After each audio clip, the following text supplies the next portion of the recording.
Afternoon Theatre. We present The Prince of Plunder, one of the many colourful stories written by the late Sidney Horler. This story, of blackmail in West End society, has been adapted for radio by Rex Renitz. The Prince of Plunder.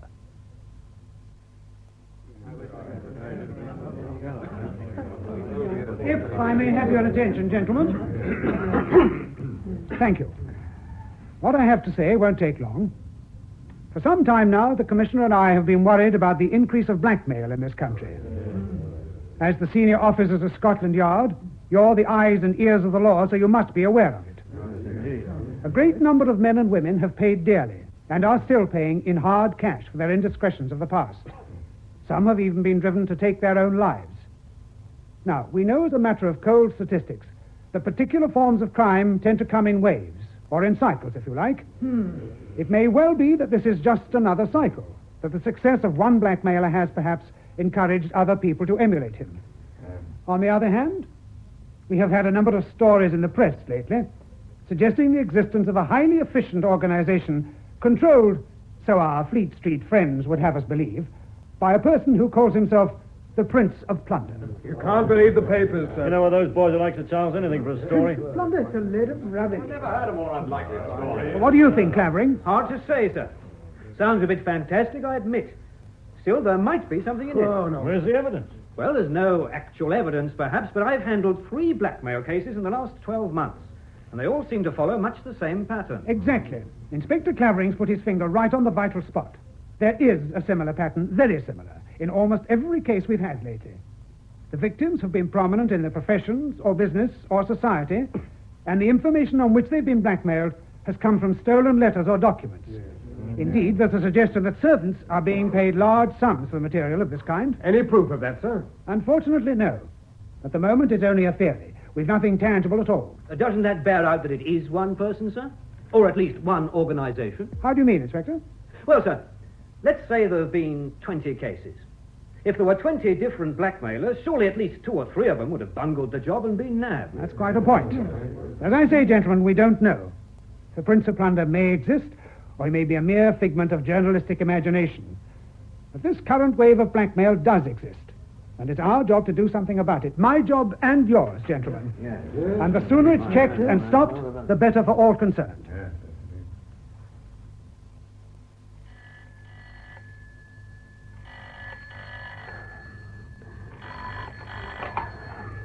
Hello? That you, Clavering? Morley here, Assistant Commissioner. Oh, yes, sir? I've been trying to get you for 10 minutes. My wife and I have just got back from the cinema, sir. Sorry to spoil your evening, but I have an urgent job for you. Heard of Charles Crandon? The Wimpole Street surgeon? That's the man. He collapsed and died half an hour or so ago at a dinner party given by Lady Blanchard. 341 Curzon Street. Heart, sir? No, it's more serious than that, I believe. Sir Brian Fordingham of MI6 was a guest at the dinner. Oh, It yes. was he who rang me. He seems to think it was suicide. You better get over there right away. Very good, sir. Wouldn't it happen to me? Now, Lady Blanchard, may I first have a list of your guests, please? Oh, yes, Inspector. We're only a small party. Poor Mr. Crandon, of course. Yes. And then there's Sir Brian Fordingham. Hello, Clavering. How do you do, sir? Oh, you know each other? Yes, indeed. The inspector and I are old friends. Oh, really? This is Sir Gilbert Mildmay. Sir Gilbert Mildmay. Address, please, sir? 8 Winston Court. It's just off Belgrave Square. H. Winston Court. And your occupation, sir? I'm an actor, sir. Oh, yes, of course. I thought the name was vaguely familiar. Well, rarely. Such is fame, Gilbert. May I have your name, sir? This is Sir Hector Panderville. Address 231 Lowndes Square. And your occupation, sir? Occupation? Well, I suppose you better put me down as a dilettante. A what, sir? Dilettante. It means that I go through life doing nothing of importance very pleasantly. I like good food and good wine, I listen to good music, and I collect beautiful things, particularly pictures. You must have heard of Sir Hector's collection of Cézanne. It's famous throughout the country. Oh, my dear Lady Blanchard, you exaggerate its importance. Is there any more you wish to know, Inspector? Not for the moment, sir. And your name, sir? Clark Hungerford. You're an American, Mr. Hungerford. Yes, that's right. Diplomatic service. American Embassy, 1 Grosvenor Square. Been over here long? No, just a few months. I came on the staff of our new ambassador, Mr. Jameson Carew. Thank you. And you, if I'm not mistaken, sir, are Mr. Gerald Lester. You know me, Inspector? Only by sight. Twickenham, 3 years ago. England versus Wales. So, you're a rugger fan. Used to play a bit myself, sir. Years ago.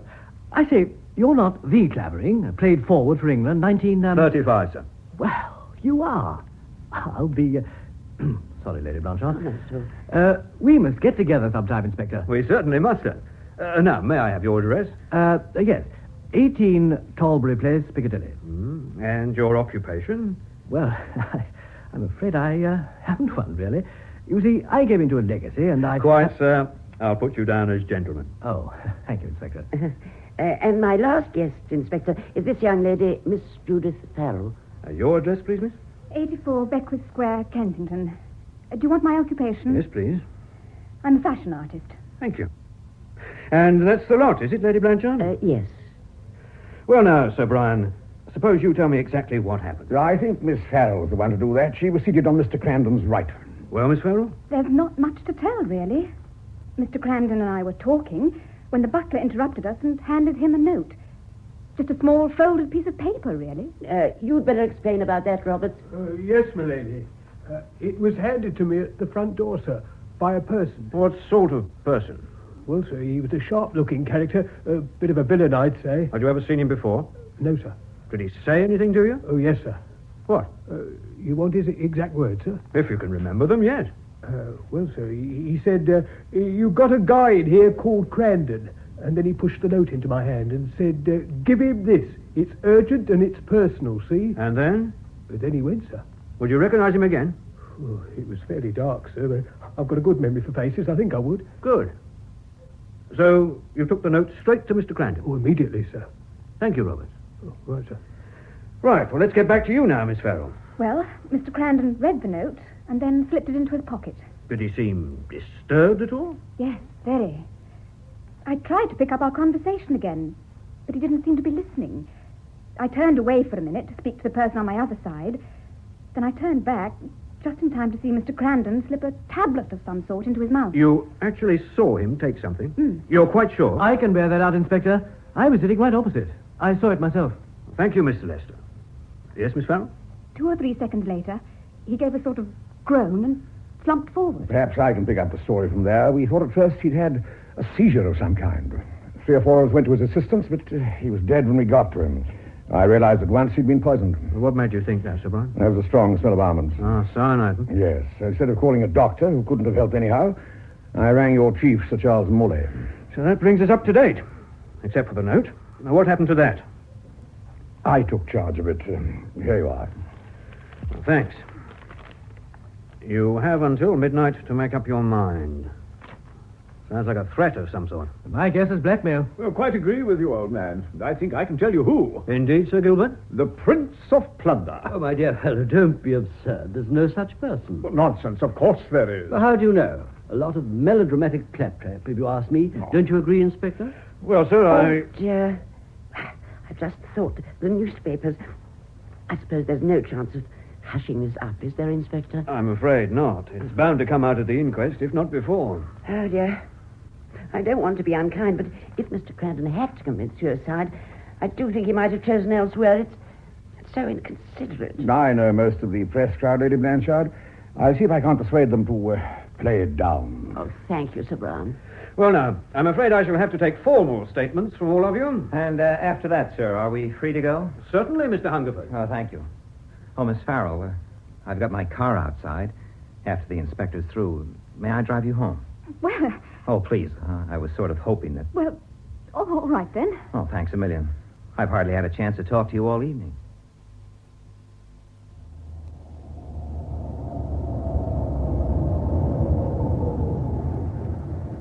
Well, this is it, I guess. Thank you, Mr. Hungerford. Good night. Oh, you don't have to go right away, do you? Well, it's getting late. Can't we talk for just 2 minutes? What about? Oh, you. I'm afraid I'm not very interesting. Well, I hope you'll forgive me if I dispute that. You know, I had you figured all wrong. Really? Yes, I thought you were one of those social butterflies. Sorry if I disappointed you. Oh, on the contrary, I think every girl should have a career. Hardly a career. I had to take up something when Father died. I had a bit of a flair for drawing. And so now you're a fashion artist. Of a sort. Lady Blanchard was telling me your father was in politics. A cabinet minister, no less. Yes. He was a better politician than a businessman, I'm afraid. That's why I'm a working girl. But why am I telling you all this? Why am I listening? Because we're going to be friends. Suppose you tell me about yourself for a change. Me? Yes. Well, I really am a dull character. Oh. Well, I graduated in law at Harvard, did a spell in the Army, got my discharge after I came out of hospital. Jameson Carew was an old family friend, and when he was appointed ambassador, he brought me along. Just for the trip, I guess. I've been here 3 months. Oh, I think London's wonderful. And now I want to hear some more about you. For instance, what do you do when you're not working? Oh, go to theaters and concerts when I can afford them. I suppose you've got lots of friends. Not that many. Family? Only Tom, my brother. He's in Sir Ronald Luke's department at the Foreign Office. Oh. Is he as nice as his sister? Oh, Tom's all right. He's a bit reckless, perhaps. How come? It's the crowd he's in with. They all seem to have more money than sense. Yeah. And he tries to keep up with them, huh? Yes. I've tried to tell him dozens of times that it won't work, but he won't listen. Yeah, brothers never do. I'd like to meet him sometime. Perhaps if you were to talk to him. Yes, he'd tell me to go jump in the lake, and he'd be right.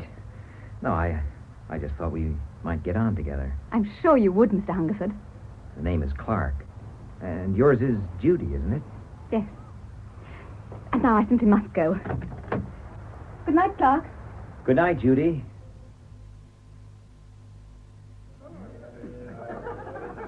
Mesdames et messieurs, faites vos jeux, s'il vous plaît, faites vos jeux. Hello, Farrell. Oh, hello, Lester. I didn't know you were here. I just dropped in for a few minutes on the way home. Matter of fact, I've been to dinner at Lady Blanchard's. Your sister was there. Judy? Oh, that must have been exciting. Yes, it was, but not quite in the way you mean. Huh? That surgeon fellow, Crandon, committed suicide in full view of everyone. What? And poisoned himself halfway through dinner. Why? Oh, the police seem to think it's blackmail. Faites vos jeux, s'il vous plaît. Excuse me, Faites I vos must make jeux. my bet. Yes, of course. Number 16, I think. How's the luck? Oh, foul as usual. They're my last chips. Rien ne va plus, c'est tout, s'il vous plaît. Come on. Yeah.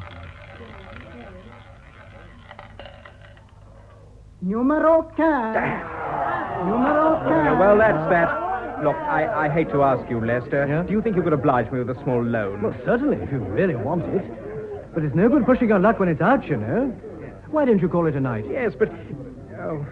Oh, maybe you're right. Tell you what, I'm only a few minutes from here. Why not come up for a drink? I wouldn't be very good company, I'm afraid. Nonsense.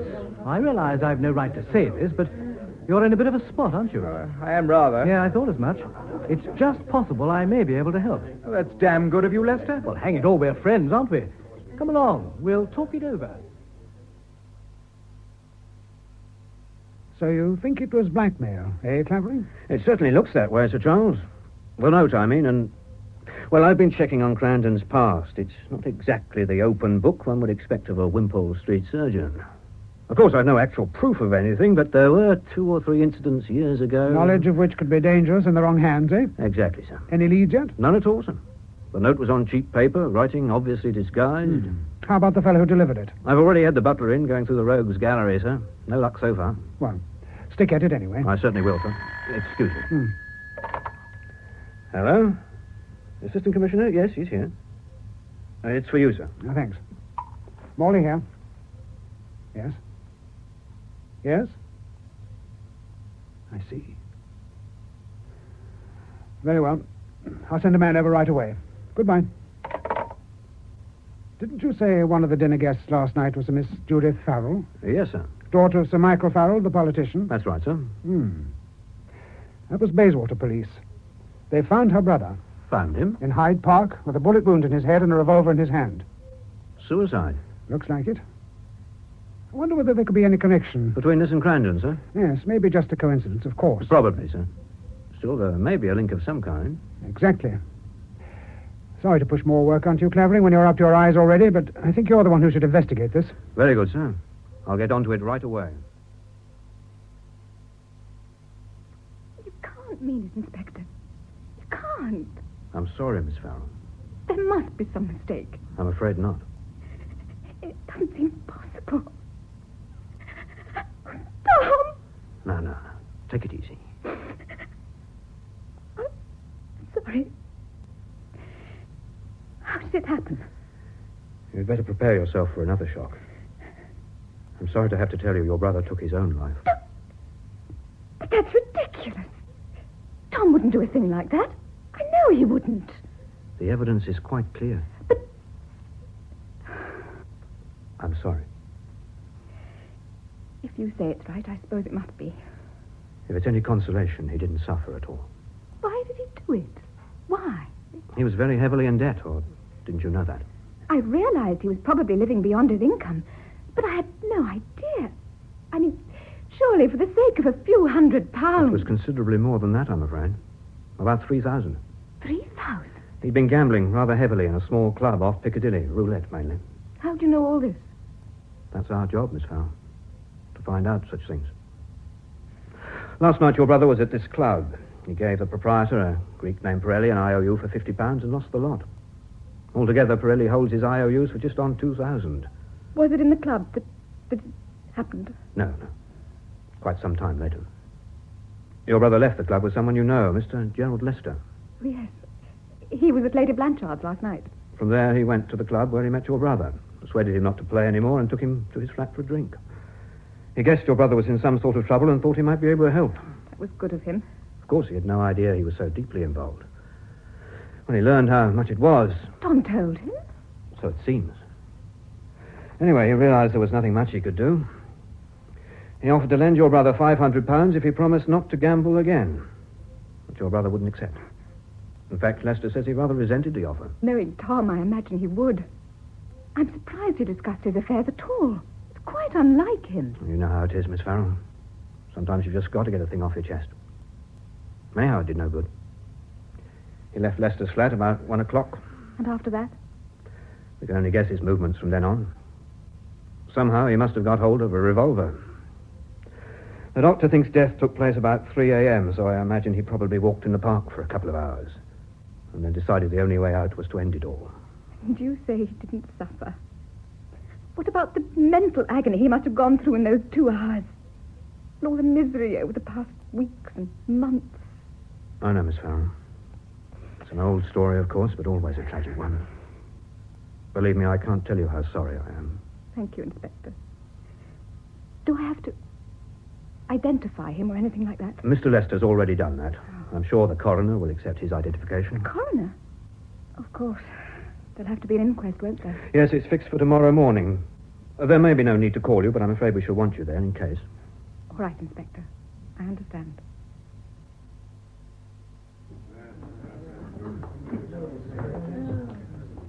Well, gentlemen, have you agreed upon a verdict?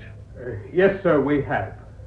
In view of all the circumstances, there seems no doubt that the financial position of the deceased preyed upon him to such an extent as to render him temporarily of unsound mind, and we find that he took his own life while in this state. Thank you, members of the jury. I'm bound to add that, in my opinion, you have given the only possible verdict.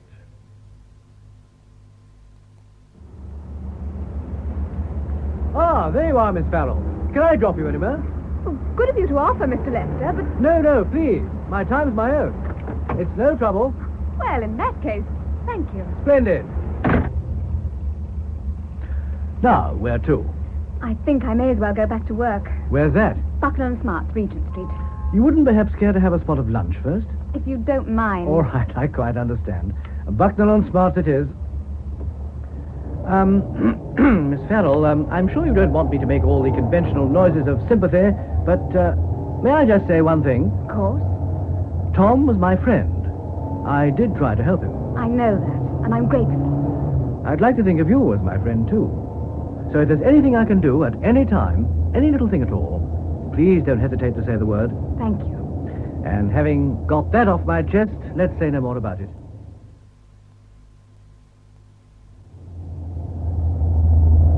It's just past the next light. Ah, I see there. That's it. May I give a final word of advice? Of course. I hope this doesn't sound too pompous, but don't brood. It'll do no good, you know. I'll try not to. The way I see it, a man has the right to do what he likes with his own life. And if Tom decided the only solution was, well, you see my point? Yes. Except, of course, that I don't believe for a minute he did commit suicide. What? But surely the coroner... The coroner didn't know, Tom. I did.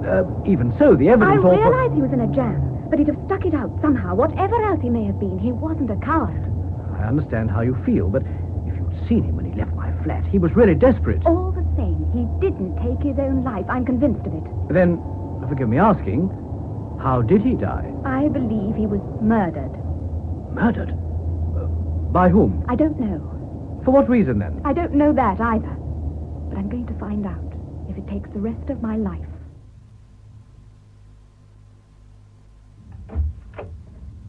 Hello, Betty. Judy, what on earth are you doing here? I work here, remember? Oh, look, my dear, I know I'm a slave driver, but surely you could take a couple of days off. I'd rather be working than moping in the flat. Oh, you could go to a cinema or have your hair done or something. It would take your mind off things. I'd be all right, really. Well, it's up to you, my dear. But if you're determined, you might as well start with the Vanya Dean assignment. The actress, you mean? Well, that's how she's officially described. Don't tell me she's descended to Bucknell and Smarts.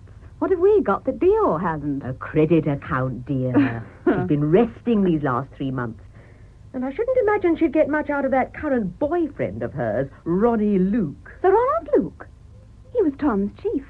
You don't mean that he and Miss Dean... Darling, everyone knows. Can't be for his money. It's probably all he can do to pay his alimony. I'm reluctantly forced to conclude it must be love. Anyway, it's no business of ours. What's this assignment you mentioned? She's condescended to give us a trial. She wants something for formal evening where I thought perhaps that slinky black thing you sketched the other day. You mean that chiffon cocoon? Yeah, with the waist-level neckline, yes. It's up to you to convince her it's just what she's been looking for. Do you want me to see her? Yes, at her flat, 2:30. What's the address? 87 Selwood Square. And if you do sell it to her, my dear, you're on a bonus. I'll do the best I can. Good. I knew you would. How do you feel, Judy? Oh, I'm all right. Bit numb still? Bit. No hitches at the inquest? No, everything went according to plan. Oh, well, that's a relief anyway. Was he there? Was who there? Oh, that American you met the other night. The one you thought so nice. Clark, what's his name? Of course he wasn't.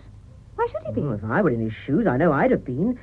After all that talk about let's be friends and so on. You don't think I believed all that, do you? Well, the way you spoke, I did sort of get that idea. He's probably even forgotten my name by now. Disillusioned all of a sudden, aren't we? Oh, Betty. Anyway, he mightn't even know. About Tom, I mean. It was only a small paragraph in the papers. Determined to find an excuse for him, aren't you? I'm trying to be fair, that's all. If you don't mind, I'd rather not discuss him anymore. Oh, okay, my dear. Anything you say. Hello. Oh, Mr. Hungerford, there's a gentleman asking for you, a Mr. Brooke. Not George Brooke. Yes, sir. Oh, send him in right away. Yes, sir.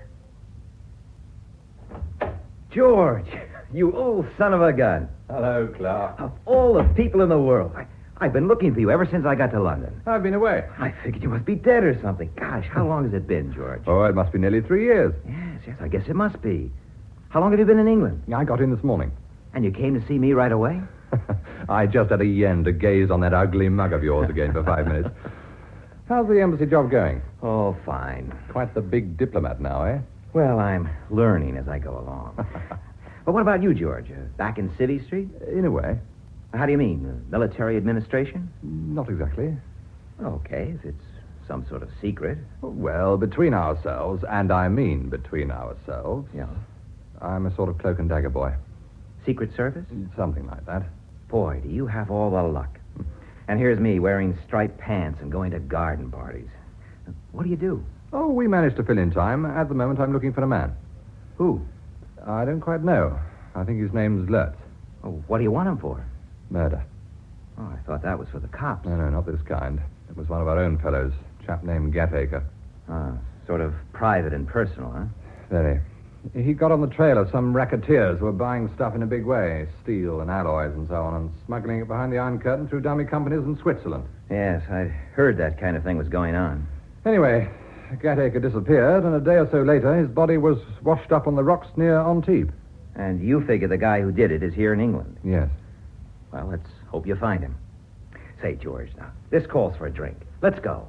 I don't think I'll have the time. Oh, nonsense.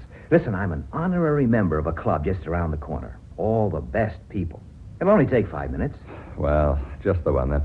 I really am in a hurry. I have an appointment with my chief, Fordingham, in half an hour. Oh, Fordingham, eh? He's a nice guy. I met him the other night at a dinner party. Oh? Well, let's get going, shall we?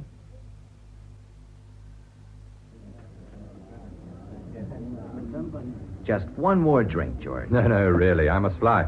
Well, okay. I'll finish this and walk No along. need for you to rush away, too. I'll find my own way out. Hey, wait a minute. I don't even have your address or phone number yet. I'll give you a ring in a day or so, I promise. Goodbye. Well, goodbye for now. And don't you forget.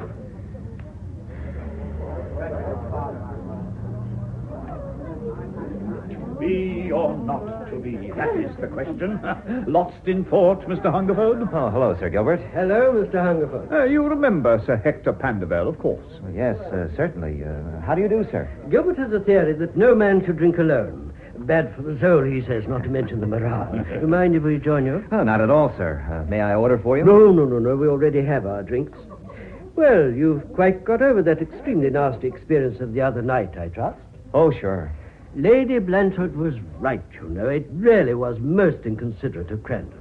Well, I guess he must have been so scared stiff over that note he didn't stop to think of anything. Gilbert still insists it was sent by our mythical friend, the Prince of Plunder, of course. Now listen to me, old boy. My dear fellow, must we start that all over again? You still say it's a lot of melodramatic nonsense, eh? I do, yes. Then what have you to say to this? A month from now, I shall be the Prince of Plunder. You? Oh, really, Gilbert? Oh, on the stage, of course.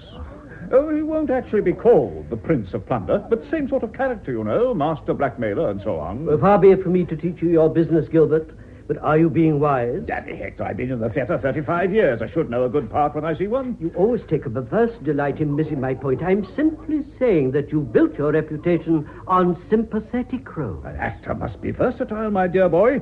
Think of all the great ones. Garrick, Keane, Irving. Anyhow, this part is sympathetic. A blackmailer, really, my dear fellow. To the last minutes, at any rate.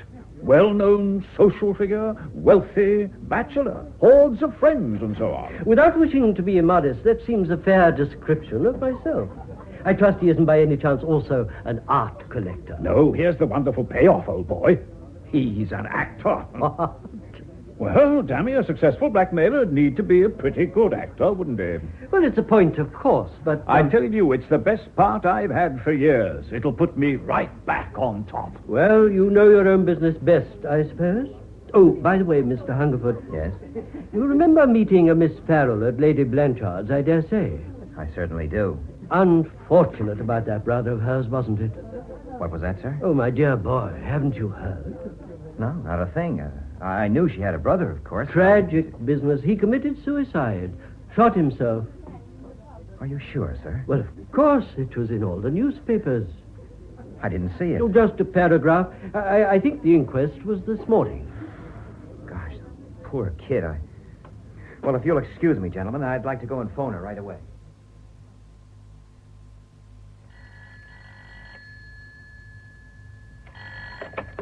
Hello? I'd like to talk with Miss Farrell, please. I'm sorry, she's not here at the moment. Do you have her home number? Well, you won't get her there either. She has a business appointment. When will she be back? I'm afraid I couldn't say. But I've got to see her. It's urgent. Well, if you'd like to leave your name, I'll tell her you rang. Oh, yes, do that, please. My name's Clark Hungerford. Tell her I'll be at the American Embassy, and will she call me as soon as she comes in? You won't forget. Of course not. Well, thanks a lot. Goodbye. Goodbye. Well. Perhaps he didn't know after all. So you think with the waistline altered, it really would suit me? I'm sure it would. You're not just selling me a line, I hope. I'm not a salesgirl, Miss Dean. I'm a designer. Ah, and that puts me right in my place, doesn't it? Oh, sorry, I didn't mean... Forget it. All right, I'll take your word. Tell Miss Sloane to book the order. Thank you. And tell her if it doesn't turn out like the sketch, I'll tear it into little shreds. I'll tell her. Thank you, Miss Dean. Do you have to go yet? I get so bored by myself all day. Wouldn't you like a cup of tea or a drink or something? I'm sorry. I'm expected at the office. If there's anything else you want at any time, you will get in touch, won't you? I don't even know your name yet. You mean my... Aren't you Tom's sister? He showed me a picture of you one night. You knew my brother? Of course. He was on Ronnie's staff. Sir Ronald Luke, I mean. That's how we met. Did you know him well? Not as well as I'd have liked. Ronnie took a poor view of it. You know what men are. Didn't he ever mention me to you? We didn't see each other very much. Poor Tommy. When I read about it in the paper, But I mustn't talk about it. It must have been a frightful shock. I've got over the worst of it now. I wonder what really happened. How do you mean? Would you really believe he was the kind of person who commits suicide just because of a few little gambling debts? No, I don't. Nor do I. Whatever it was something a lot more serious than that. And if you ask me, Gerald Lester could supply the answer if he chose. Mr. Lester? You know Gerald, don't you? Yes, of course. But you can't mean... Oh, I'm not suggesting he was personally involved or anything like that. But I think Tom told him the real reason, and he's keeping quiet about it. But why should he? To save a scandal, perhaps? Protect someone's name? It hasn't occurred to you, for instance, that Tom was being blackmailed by somebody? Blackmailed? Look, if you know anything, why don't you say it instead of just dropping hints like this? I'm sorry. Now I have upset you. Of course you've upset me. What do you know about Tom? Nothing, my dear. I was just theorizing, that's all. But all the same, if I were you, I'd have a long talk with Gerald Lester at the first opportunity.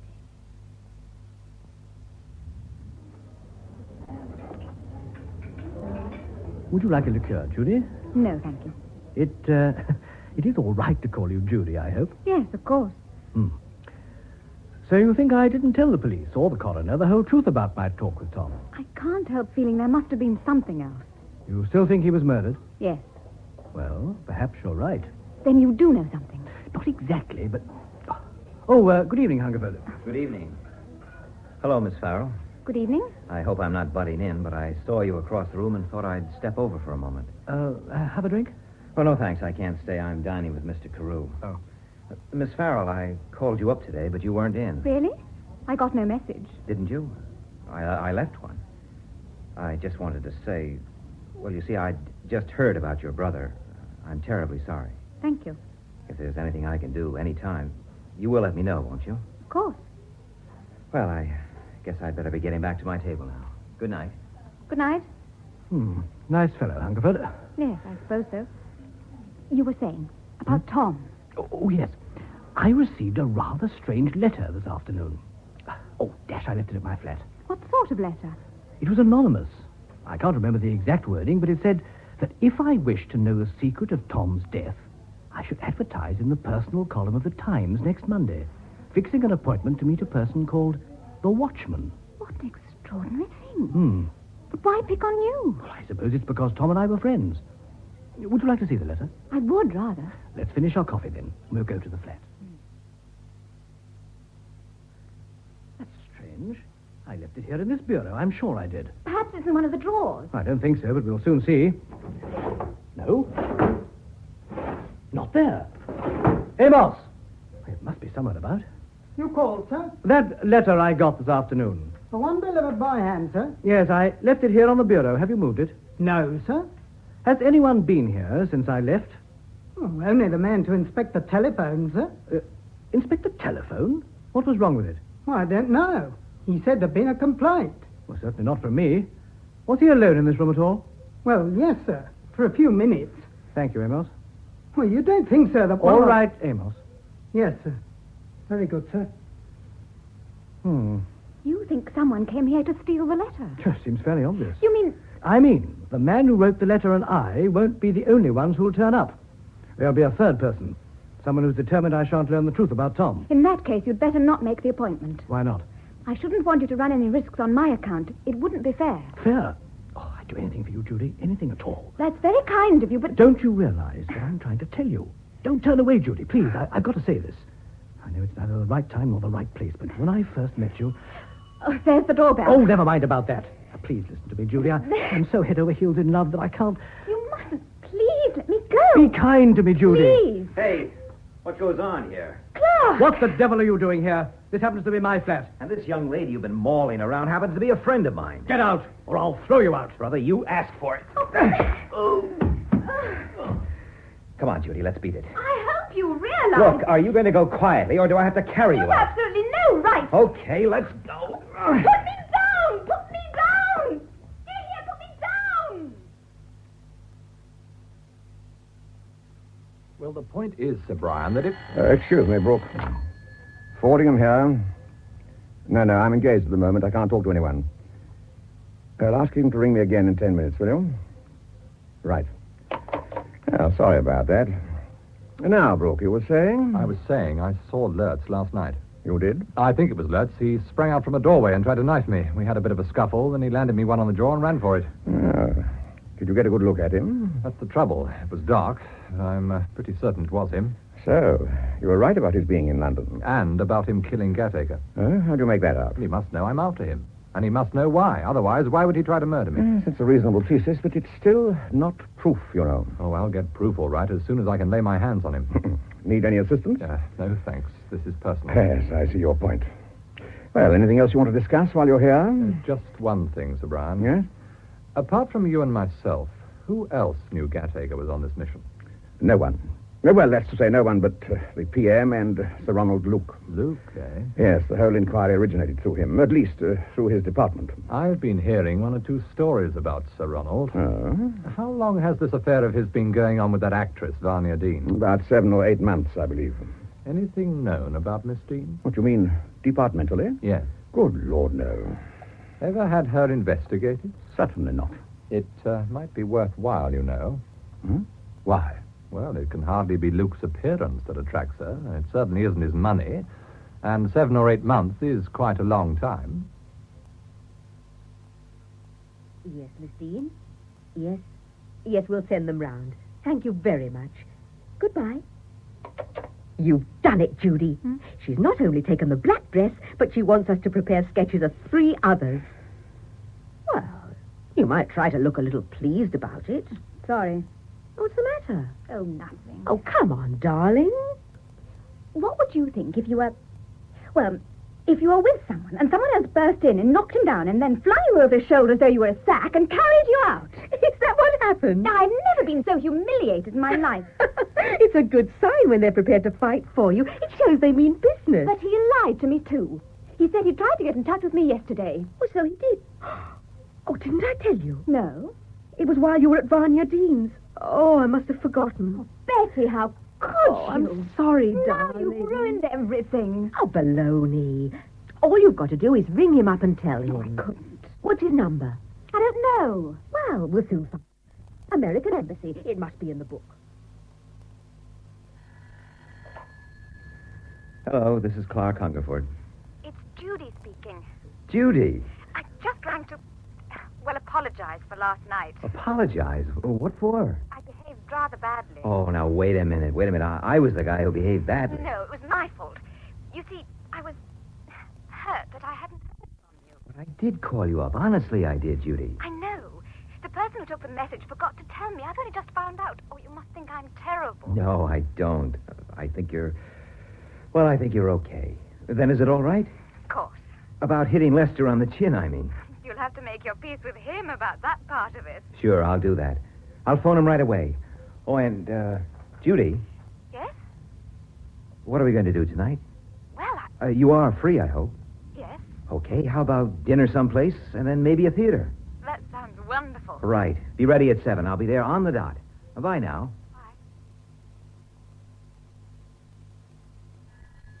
Shall I answer it, madame? Yes, please, Marie. And if it's Sir Ronald Luke, I'm not in. But, madame... In fact, from now on, that's the general instruction. I don't want to talk to him or see him again. If you will pardon the liberty, have you quarreled with him, madame? No. I'm just sick to death of him and his nasty, niggling, narrow little mind, that's all. See who that is? Yes, madame. This is Miss Dean's apartment. I wish to speak to Miss Dean, please. Who is it, please? Just tell her, an old friend. One moment, please. I will see if she is available. It's a man, madame. He will not give a name. He says he is an old friend. It's not Sir Ronald, is it? Oh, no, madame. A different voice altogether. Tell him I... Oh, all right, I'll speak. Yes, madame. Hello, this is Vanya Dean. How do you do, Miss Dean? Who's that speaking? You wouldn't know me. They call me the Prince of Plunder. What? Is this some stupid joke? I never joke. Then you must be mad. There's no such person as the Prince of Plunder. No. Of course there isn't. It's all newspaper talk. A friend of mine told me only the other night. Friend? You refer to Sir Ronald, perhaps? I'm not going to waste any more time. I think you will, Miss Dean. Do you remember a certain John Wickham? What? According to my records, John Wickham was hanged 15 years ago for murder. His wife, it seems, was jointly charged. Just a minute, please. You may go, Marie. Yes, madame. And close the door. Yes, madame. That was my maid. I didn't want... Of course not. I quite understand. I was saying that Wickham's wife was jointly charged with murder, but rather quixotically, perhaps, he took all the blame, and she was acquitted. Of course, she was only young then, barely 18.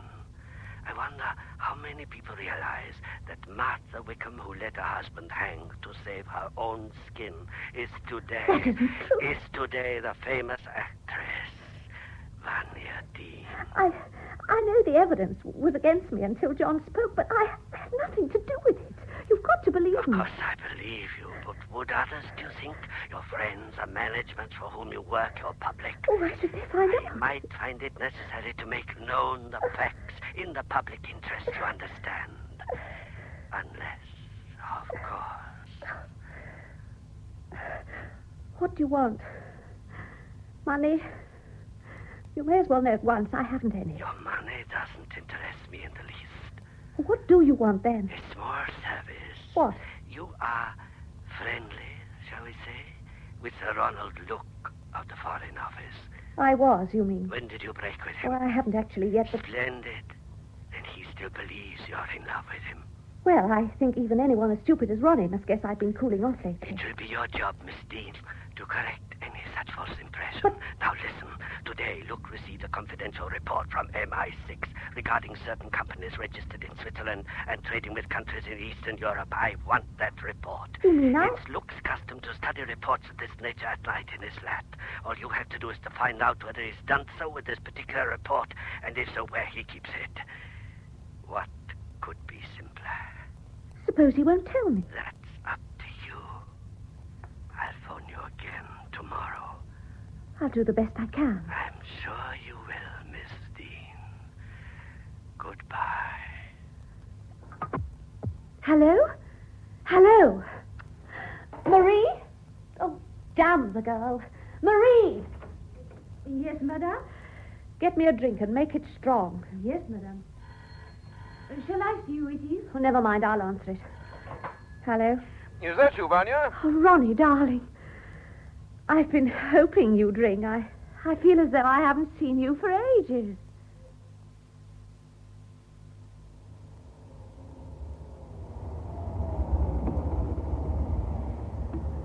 Well, Judy, this looks like good night. Thanks for a lovely evening, Clark. Oh, listen to who's thanking who. This has been the most wonderful night of my life. Nonsense. No, I mean it, honestly. Judy, Yes? Well, there's something What are we going to do tomorrow night? Tomorrow night? Well, I hadn't thought. Well, I am going to see you, aren't I? I mean, you don't have another engagement. Well, no. Oh, that's fine. Same time? You're sure you want to? Of course I'm sure. Hold everything. I've got a better idea still. Tomorrow's Saturday. You don't work Saturday afternoons, do you? No. Then let's take a run out someplace into the country. We can find a little pub somewhere and have a meal. I'm afraid I can't. I have an appointment at 5:30. 5:30. Can't you put it off or something? No, it's important. I'm to call on Sir Ronald Luke. The Foreign Office guy? Yes. He was my brother's chief, as you know. Tom's job was only a minor one, but all the same, it brought him in touch with things that were of a confidential nature. Yeah. And I've an idea that this might have had something to do with his murder. So you still believe he was murdered? More than ever after talking to Gerald Lester, and after that letter he got. You're quite sure there was a letter? Of course. Why should he invent such a thing? Oh, maybe he thought it was better than come up and see my etchings. Isn't that just a little unfair to him? Nothing could be unfair to that wolf in a sheep's clothing. Why do you laugh? I was just remembering the way you looked when you burst into the flat. Poor Mr. Lester. He didn't really deserve it, you know. Well, I guess not. But I did call him up this afternoon and apologize. That was sweet of you, Clark. How did he take it? Oh, like an English gentleman. But I still say he's a wolf at heart, though. Anyway, don't let's talk any more about that. You were saying about Luke? I thought he might be able to give me some clue about Tom, so I wrote asking if I could see him. I got a note back this afternoon asking me to call at his flat tomorrow. 5:30, you say? Yes. Well, how long do you expect you'll be with him? Oh, it shouldn't take more than a few minutes.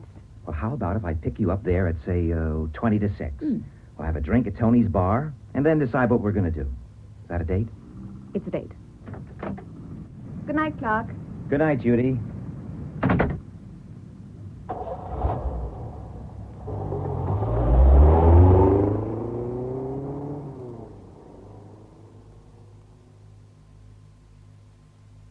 You're very quiet tonight, darling. Am I? Have another drink. No, thanks. Come on, tell me what's wrong. Nothing. There is. I don't like to see you like this. It worries me. Well, if you must know, Ronnie, I've been thinking about us. Us? How do you mean? Wondering how much longer it's going to last. You're not getting tired of me. Of course not, darling. You frightened me for a minute. I wish I could be as sure you're not getting tired of me. Dear Vanya, don't talk such nonsense. Is it nonsense, Ronnie? You know it is. You do love me, don't you? Well, haven't I proved it over and over again? Oh, please, Vanya, I hate to see you like this. I'm sorry, darling, but for all we've been to each other, I just can't help feeling I mean very little to you, really. That I'm no more than a very small part of your life. But that's quite untrue. You mean everything to me. It's sweet of you to say it, Ronnie, but how can I? I have to share you. What do you mean? Well, your wife, for instance. But you know I've asked Celia 3 times for a divorce. Your friend. Darling, I've already explained. Oh, I know. In your position, you have to be discreet. I realize, as things are, we can't be seen together, and I can't share your friends. Even your work is so secret you can't discuss it with me. Yes, well, I bet before you and Celia parted, you used to talk it all over together. Husbands and wives always do. But I'm not your wife, and so... Do you realize, Ronnie, that all the time we've been with each other, you've never told me a thing about your work? Well, you know, darling, it is rather confidential. And you don't trust me, is that it? No, of course not. I trust you implicitly. Oh, what is it then? Well, you see, I'm bound by oath not to talk about it to anyone. Oh, that amounts to much the same thing, doesn't it? Please, Vanya, you seem determined to misunderstand. Well, you can hardly blame me, can you? I think it's time I went. No, but please, don't...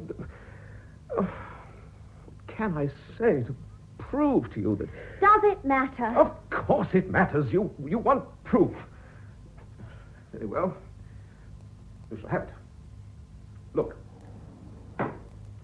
Oh, is that where you keep your safe? Behind the bookcase? I always knew you must have one, of course, but even that was secret. You see what I mean? Yes, of course I do. Now, look, I'll show you whether I trust you or not. This is where I keep documents I bring home to study. You see? You can look at them if you like. No, really, darling, I didn't How about this one? Top secret. There are only 2 other copies of this report. The Prime Minister has one, the Foreign Secretary the other. It concerns the smuggling of vital raw materials to countries behind the Iron Curtain. Men have died so that this might be compiled. Go on, read it. Read it? Yes. But it'd take me hours and hours, and I wouldn't know what it was about. You said I didn't trust you. Oh, but Ronnie, I am dear. proving I do. You do believe me now, I hope. Oh, darling, of course I do. Please, put it away. You're sure you don't want to read it? Quite sure. Very well. I'll put it back. There. I'm sorry, Ronnie. It was beastly of me to go on like that. All right. That's all right. Let's have another drink, shall we? I really should be going. Who on earth could that be at this hour? You're not expecting anyone? At midnight? Good Lord, no. Why doesn't your man answer it? It's his evening off. Well, you better go then, haven't you? Yes, listen, Vanya, don't misunderstand me, please, but it might be... Well, it might be embarrassing if you were to be found here. Is there any other way out? No, you'll have to go into the bedroom. I may be there for hours. I'll get rid of whoever it is as quickly as I can. Now, please, darling, be a good girl. Well, all right.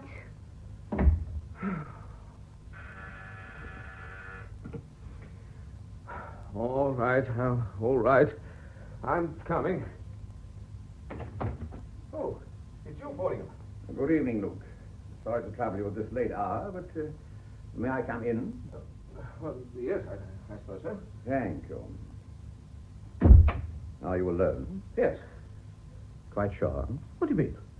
Oh, the glasses. Yes. I had a friend in earlier on. I haven't cleared up yet. Miss Dean, perhaps. Now, look here, Fordingham. Sorry to be so blunt. You know my job, Luke. You know there are times when I have unpleasant duties to perform. This is one of them, I'm afraid. I don't understand. I think you do. As a general rule, a man's private life belongs to himself, and we've known for a long time of this liaison between you and Miss Dean, but we've had certain inquiries made, Luke. What sort of inquiries? Into Vanya Dean's background. I'm sorry if this hurts your feelings, but do you think it wise that a man in your highly responsible position, a man with access to vital secrets...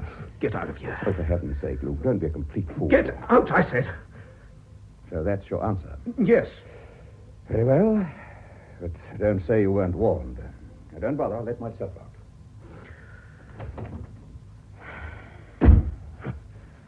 Damn Secret Service types.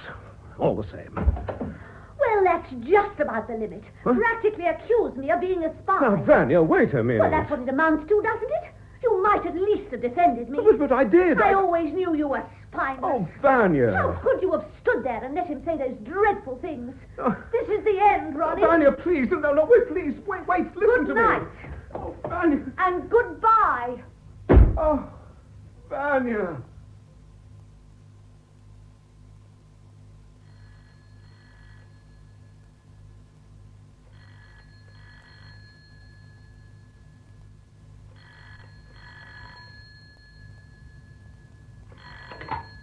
Hello? This is Miss Dean's apartment? Can I speak to Miss Dean, please? Who is speaking? Never mind, she'll know. Yes, sir. It's a gentleman, madame. The same one as yesterday, I think. Thank you, Marie. There's no need for you to stay. Very well, madame. Hello. Well, Miss Dean? The report's in a wall safe in his sitting room, hidden behind a bookcase. To get at it, you have to pick out a book called Green's History of England. Splendid. You've done very well, Miss Dean. Have I your word that you won't bother me again? Certainly. Except for one small final service. What's that? The flat must be empty when our man enters it tonight.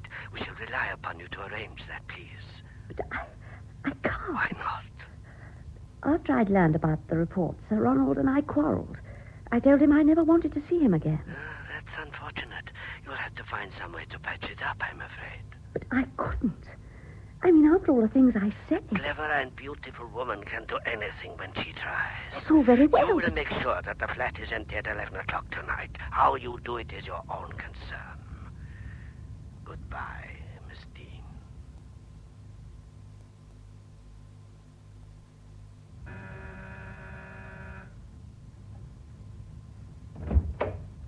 Good afternoon, Sir Ronald. You're Miss Farrell, I take it? Yes, Come in, please. thank you. It was kind of you to agree to see me. I doubt if it'll serve any good purpose. However, you mentioned in your letter that you wish to discuss certain aspects of your brother's death. Yes. Yes, well, I'm afraid I know no more than the bare fact that he committed suicide in Hyde Park. I believe he was murdered.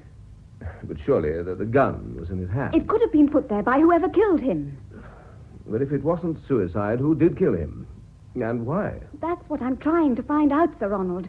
That's why I'm here. My dear young lady, I've already Perhaps told Tom's you. murder had something to do with his work in the Foreign Office. Oh, really, Miss Farrell?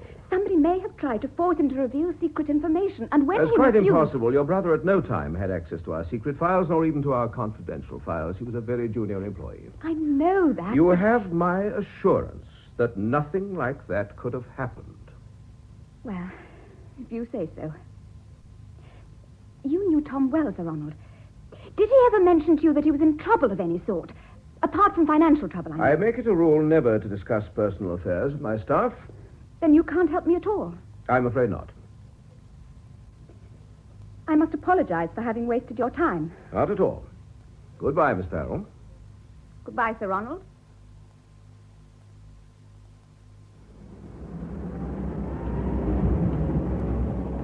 Hello there. Hello, Clark. Well, it's just as well I arrived early. You couldn't have been in there more than a couple of minutes. I wasn't. Yes. And if I'm any judge, you didn't have much success. No. Well, what did he say? He simply ridiculed the whole idea in a few well-chosen words and showed me the door. Yeah, he would. Oh, anyway, the heck with him. Ah, now I see why he was so anxious to get rid of me. Huh? Oh, that blonde just going into the building, you mean? Yes, it's Vanya Dean, the actress. Ah. They're supposed to be close friends. She's very attractive, don't you think? Not my type. What is your type? Well, maybe I'll tell you a little later. Well, let's get into the car and go. Tony's Bar, first stop. Ronnie, I'm sorry. Really, I am. I behaved stupidly last night. I said things I shouldn't have. You certainly did. It was just that, well, hearing that man say all those dreadful things about me, I lost my temper. I'm sorry, darling. It's too late, Vanya. Too late? You were right. We're through. But I'm trying to tell you. I didn't mean that. Perhaps not. But I do. Ronnie, I thought we might drive down to the coast, have dinner It's no good, somewhere. Vanya. I've had all day to think it over. And shall I tell you what conclusion I've reached? That Fordingham was right. You can't possibly believe that I'm a spy. That wasn't his word, you know. It was your own. But he practically said Oh, it no, was. he said no such thing. What was it, Vanya? A guilty conscience? I don't know what you're talking about. I think you do. That sudden interest in my work after all this time. Oh, very clever, my dear. And like a fool, I fell for it. Please, Ronnie, you mustn't say things like that. But it's true, isn't it? Isn't it? And tonight we're going to drive down to the coast. Empty flat, report in safe. I see it all now. You are a spy, or as near as makes no difference. It's not so, I swear it. Well, we'll soon see about that. Oh, what are you going to do? Ring Fordingham, of course. Let him decide. Oh, Ronnie, please. Ronnie. Excuse me, Brooke. Hello. That's you, Fordingham. Yes. This is Ronald Luke. I'm speaking from my flat. Can you possibly come over here at once? Yes, I dare say, but what did you want to speak about? That matter we were discussing last night. Oh, yes. And I think you should know that... Hello. Hello. Are you there, Luke? Hello. What's the matter? Something's happened to Luke. He's either had a seizure of some kind or... What? I don't know. Come on, let's get over there at once. Luke! Open the door! There's no sign of a caretaker. We'll have to break down the door. All right, ready. Now! Once again, now! That's it. Luke, where are you? There he is. Eh? Good God. Is he dead? Yes. Looks like compound fracture of the skull. Yes, it does. It's paperweight, I imagine. I shouldn't touch him if I were you. No, I won't. Now, have a look around. See if you can find any evidence of who's been here. Okay. How about the police? I don't know. They'll have to be told. Yes, I suppose so. All the same, we don't want this to get into the newspapers. I've got it. Clavering. Most discreet man at the yard. I'll ring him now. I say, look at these. Huh? A letter from a Judith Farrell asking for an appointment. Judith Farrell? She was at that dinner party at Lady Blanchard's. Anything else? And this. It's a note in Luke's diary for today. Miss Farrell, 5:30. You surely don't think... Well, it was only a quarter of an hour later that Luke was knocked on the head. Yes, but... Hello? Put me on to Detective Inspector Clavering, please.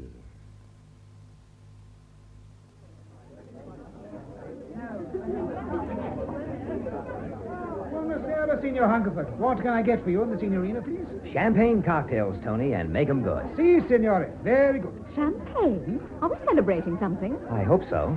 Can't be Independence Day, I know that much. No, it's not. Perhaps it's your birthday. No. What is it then? Well, Well, look, Judy, how long have we known each other now? Just under a week. Oh, is that all? It seems a lot longer.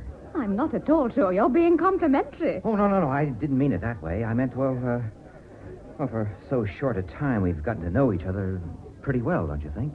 Yes, I think we have. And after all, time is relative. So Einstein says. A week, a month, a year. What's the matter? You're being very philosophical this evening. Yes, I guess I am. It's because I'm scared. Scared? Well, I mightn't look it, but I am. Judy, this is going to come as a great shock to you, so hold on to your hat, but will you marry me? Clark! Oh, I know this is a heck of a place to ask you. All these people, I mean. You probably think I'm crazy, but, well, it's sort of easier here somehow. Do you really mean it, Clark? Oh, sure I mean it. You don't think I'm just talking to pass the time, do you? I'm trying to tell you that I love you, Judy. From the first night we met at Lady Blanchard's, remember? Of course I do. I knew then this was going to happen someday. Well, it had to. But I never thought I'd pluck up courage so soon. Oh, you don't have to answer right away if you don't want to. And if I do want to? Judy, you don't mean it. You can't possibly mean it. Yes. I can't believe it. Gosh. Your champagne, signore. Tony! You're talking to the future Mrs. Hungerford. So, this is a recent news? Yes, very recent. In that case, the champagne is on Tony. Oh, Tony, I didn't mean that. I salute your very good fortune, signore. And mine, I hope, Tony. But, of course, signorina. I hope you like this, Judy. But I happened to be passing a jeweler's shop this morning, and I just sort of spotted it in the window, and it looked all right, so I took a chance, and, well, here it is. Clark, darling. Beautiful. You really like it? The most wonderful ring. Oh, try it on for size. If it doesn't fit, the fellow said that you could take it. But it does. Look. It's perfect. It does look kind of good on, doesn't it? I don't know what to say. Nor me. Oh, it's just like a dream. Then I hope I never wake up. I'll try to make you happy, Judy, I promise. Come on, let's drink. To us. To us.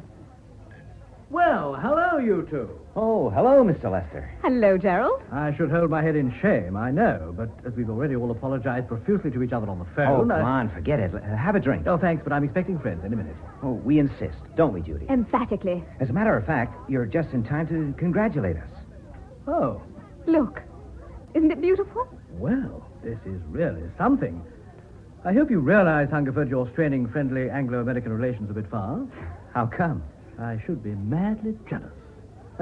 In fact, I am. Okay, brother. What's it to be? Pistols at dawn? A pinch of arsenic in your champagne. I think it's more certain. Talking of champagne. Hey, Tony, another one of these, please. Si, signore. When's the wedding to be? Oh, that's up to Judy. As soon as you like. Good Lord. Here's Inspector Clavering. Ah, Miss Farrell, I've been searching the whole of London for you. Searching for me? But Is something wrong, Inspector? I'm afraid so. I'll have to ask you to come along with me, Miss Farrell. is it something to do with Tom? Not exactly. You'll hear all about it in a few minutes. Sir Brian Fordingham and a Mr. Brooke are waiting outside in a car. Forgive me, but it's urgent. I must insist. Of course. Is it all right if I come along, too? I'm Miss Farrell's fiancé. Also, I'm a friend of George Brooks. All right. Oh. Sorry about this, Lester. I'll drink. Good luck to you both, anyway. So I apologized to Sir Ronald for wasting his time, and he showed me to the door, and we said a polite goodbye, and that was that. And that's all that happened. Yes, Sir Brian. How was Sir Ronald? Did you get the impression he was at all disturbed or upset? Not in the least, Mr. Brooke. You're quite sure there was no one else in the flat? I didn't see anyone else. They may have been in another room. Look, I know this is not my affair, but what is it all about? At 5:45 this evening, while Sir Ronald was speaking to me on the phone, he was attacked by someone. Attacked? Hey, wait a minute. You don't suggest that Judy... We are simply trying to get at the truth, Mr. Hungerford. Well, if you want the truth, here it is. At 5:45, Miss Farrell was with me. What? Yes, in fact, at 22. I knew she had this appointment, and I was waiting for her outside. You'd swear to those times? Certainly I would. And if you want confirmation, as we were about to drive off... Oh, yes. We saw... Out with it, Clark. You saw what? Well, I don't imagine there's any connection, but we saw a woman called Vanya Dean entering the building. Vanya Dean? Are you sure? Yes, it was Miss Dean, all right. I met her only a few days ago. I think I'd better go around and have a word. No, wait. Let me do that. But it's my duty. Brooks, right, Inspector. There'll have to be normal police inquiries, of course, but they can come later. At the moment, this is our pigeon. That's all very well, but... If you're worried at all, I'll speak to the Assistant Commissioner. Oh, you'd better get moving, George. I'm on my way now. Sir, what about Miss Farrell and me? May we go now? Certainly. I'm sorry to have put you to all this trouble, Miss Farrell, but I'm sure you understand. Of course, Sir Brian. There is just one thing. Yes? I dare say you realize there may be a great deal more to this than appears on the surface. So I beg of you both, most earnestly, to say nothing about it to anyone. You might as well come clean, Miss Dean.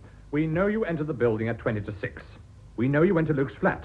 We know you were in the room with him when he rang Sir Brian Fordingham. You know a great deal, don't you? Enough to put you away for a long time, and I don't mean only for attempted murder either. I haven't the faintest idea what you're talking about. No? Luke had found out something about you, hadn't he? And you struck him down to silence him. And what's more, we know what that something was. You were after a paper he kept in his safe, weren't you? A certain report. It's not true. First you tried to persuade him, and then he became suspicious and tried to telephone, and so you attacked him. Then you panicked, and instead of opening the safe and getting the report, you ran for it. I know nothing of any report. Why should I want such a thing? Oh, not for yourself. Of course, you were acting on orders. Whose orders? That is exactly what I want to know. Now, look, I'll make a bargain with you. As things stand, you face a very serious charge. The police must act, and we can't stop them. But we can, I believe, persuade them to break the charge down to manslaughter. We can't promise, of course, but we'll do all we can. All we ask in return is the name of the man who sent you to get that report. I don't know it. Please, Miss Dean. I don't, I tell you. I only spoke to him on the phone. He knew something about me. You see, he threatened to make it public if I didn't do as he told me. Didn't he call himself anything at all? Yes. The Prince of Plunder. So that's it. Did you have a long conversation with him? Fairly long. And you didn't recognize his voice? No.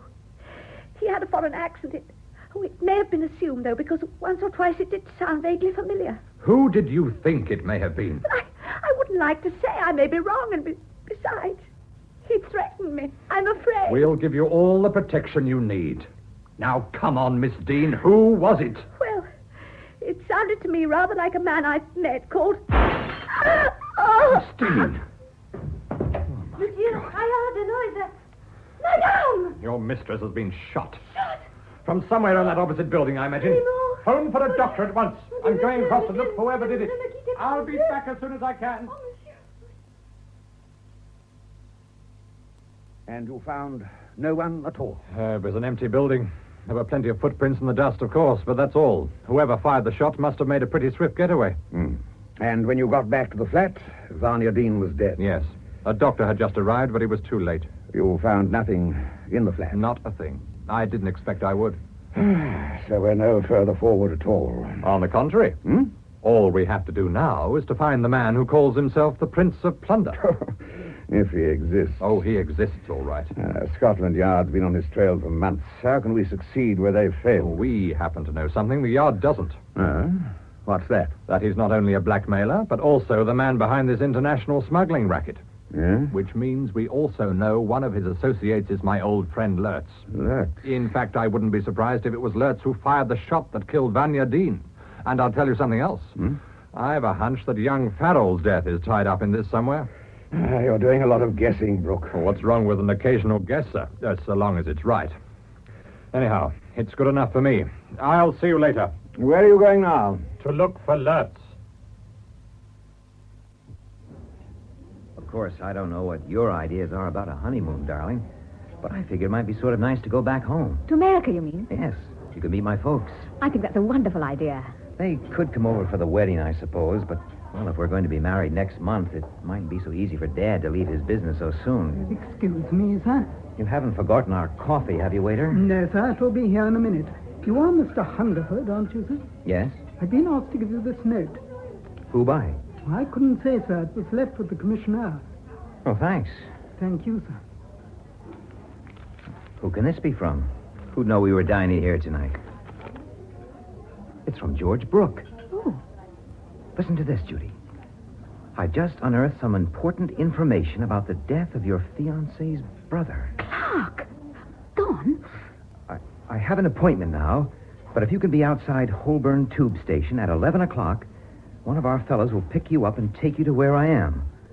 Sorry if this sounds complicated, but I'll explain when I see you. George. 11 o'clock. That'll just give me time to run you home first. Can't I come too? I mean, if it's about Tom. I'm sorry, darling. But if George wanted you as well, I think he'd have said so. Oh, I suppose so. Clark, you're sure this note is genuine? Oh, why shouldn't it be? I don't know. It just seems a little odd, that's all. Well, you know how it is with these cloak and dagger boys. They make everything seem so mysterious. I suppose it is in Mr. Brooks' handwriting. I wouldn't know. I don't think I've ever seen it before. I don't think you should go. It might be a trap of some kind. Now, who'd want to trap me? And for why? It doesn't add up. Now, stop worrying yourself over nothing, honey. Your coffee, sir. Sorry, waiter. Looks like we'll have to skip it. Let me have my check, will you, please? Very good, sir.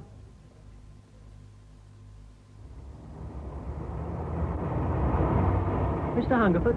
Yes? You're right on time. I've a car over here. Oh, I've got mine, too. Oh, that's a complication, I'm afraid. Well, suppose you drive to wherever we're going, and I'll follow. Mr. Brooks said nothing about that. I think you'd better leave yours here, and you can pick it up later. Okay. You're the boss. Let us go then, shall we?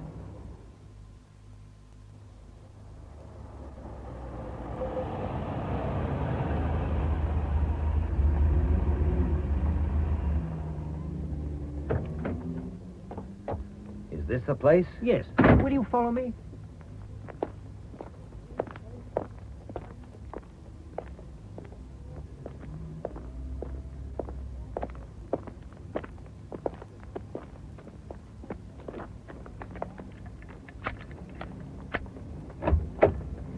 In here? Yes, that's right.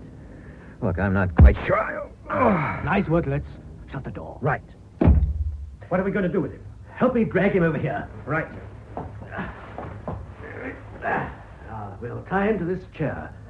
That's the idea. Give me a hand. He's coming round already, I think. Good. A bit tighter, I think. Yes. That's more like it. What happened? Good evening, Mr. Hungerford. Lester.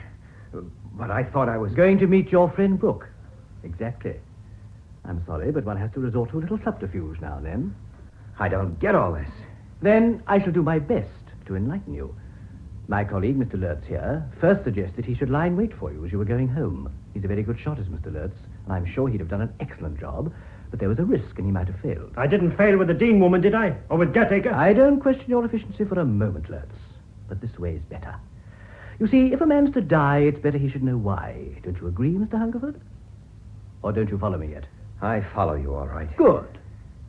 I was willing to overlook our little fracas at my flat the other night. Rather generously, you must admit. But you should never have got yourself engaged to Judy. That, I'm afraid, was fatal. You mean to say Exactly. Pistols at dawn, Mr. Hungerford? Your own phrase. Only there'll only be one pistol in the very capable hand of Mr. Lurtz. You don't kid yourself that even with me out of the way, Judy's going to fall for you, do you? I think it's possible. Gratitude can easily turn to love. And what's she got to be grateful to you about? I propose to clear up the mystery of her brother's death, to remove the stigma of suicide, which he appears to find so distressing. Yeah, cook up some evidence, you mean, to make it look like murder? But, my dear fellow, it was murder. Or shall we call it justifiable homicide? Huh?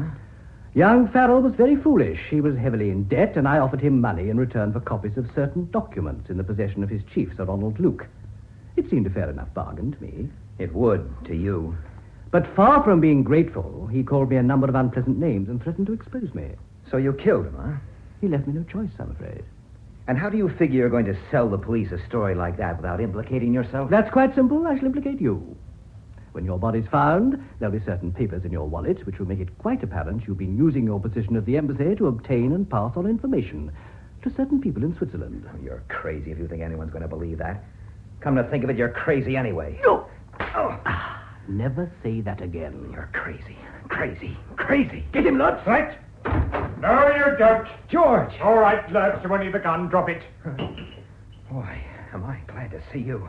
Look out. Lester's got a gun. Oh, my God. Over against that wall, Lutz. Keep your hands well up. Now turn your back. That's the idea, and stay like that. Let's set you loose first, Clark. There we are. How's that? Fine. Take this gun and keep an eye on Lutz. Right. I'll see if there's anything I can do for Lester. Lester, can you hear me? Yes. I didn't want to shoot you, but you forced me. Better this way. Maybe you're right. Listen to me, Lester. You've got a last chance to square your conscience. I know you were working for someone else. Yes. Someone else. Who? What's his name? Yes, who is he? Did you get it, George? Yes, I got it. Lester? He's dead, I'm afraid. Well, I can't shed any tears over that. Well, what are we going to do with this Lutz now? Turn around, Lutz. No, don't. You can lower your hands now. Give me your wrists. Those will keep you quiet till we turn you in. Turn me in? For a couple of murders you were kind enough to admit. Gatacre was my friend, remember? So you were listening, George. Well, you don't imagine I got here by chance, do you? I've been trying to figure out just how you did get here. Oh, that's easy. I just picked up Lutz's trail and saw him meet you outside Holborn Tube. So I thought I'd better join the party, just in case. Oh, it's lucky for me you did. Oh, I'd have intervened sooner. Only I was interested to hear what Lester had to say. We've a lot to do yet. Come on, Clark, let's get moving, shall we? There you are, Hector. Check.